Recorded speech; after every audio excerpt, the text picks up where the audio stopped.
Gran Turismo Sport is, at its heart, a role-playing game. A game of cat and mouse with a special breed of people. The real, driving douchebags.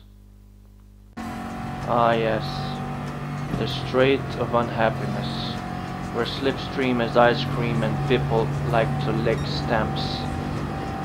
I'm obviously faster than this guy, so I go past him.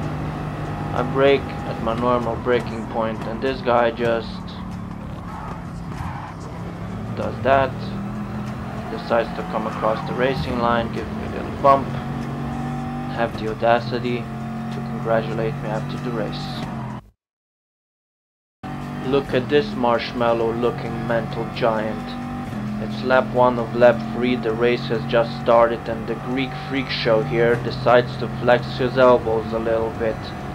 I'm on the inside of this British guy, decide to brake early, let him go, just stick behind him, he's slow in the corner, so I just pull aside, not expecting the move from the Greek freak show here, and he just pushes inside.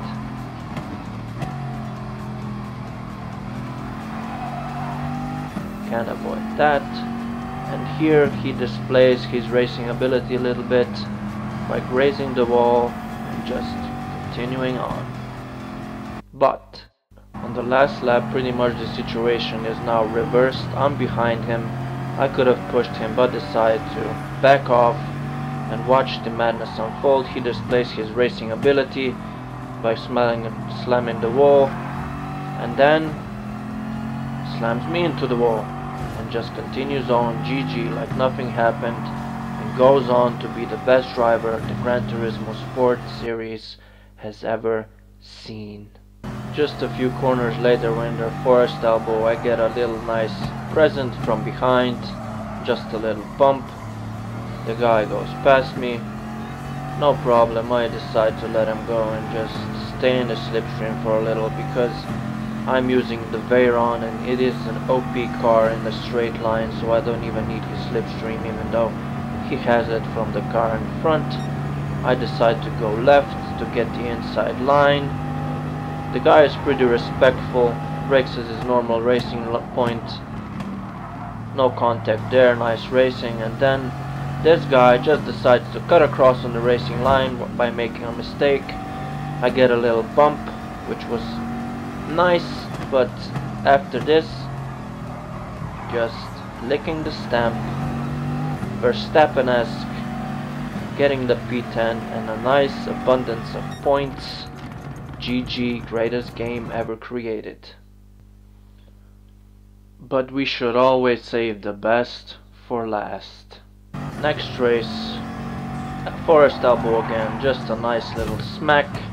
We're having none of it, so we're just push into him, accelerate into him, onto the strait of unhappiness, where Australia blooms, where people prepare their torpedoes to launch themselves into greatness, if not even better than that, into the Hall of Fame of Gran Turismo Sport. We decide to even brake a little later than usual, but it's still not enough, it doesn't matter. A gentle little touch, just to make sure you go wide. I go to the racing line on purpose, give him a little smack to send a message, another smack to send another message. He retaliates in disagreement, just to say, hey, it was my mistake, and at that point all you can do is just exit the race and ponder your life's choices.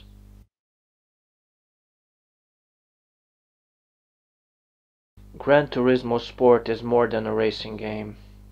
It's a place where people come together to display their douchiness, whether to prove a point that they can be quick and drive like they just found Waldo and rush home to their mother to tell her the good news.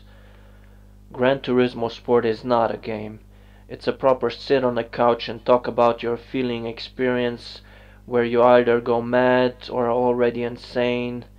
And if you ever want to psychoanalyze a sociopath, just log on to Gran Turismo, plug in your wheel, your controller, and prepare for the fuckfaceness of it all to mess with your head. If you're sane by the time you're done, maybe it's time to finally uninstall. Until next time, my punted and puntable friends of Gran Turismo Sport.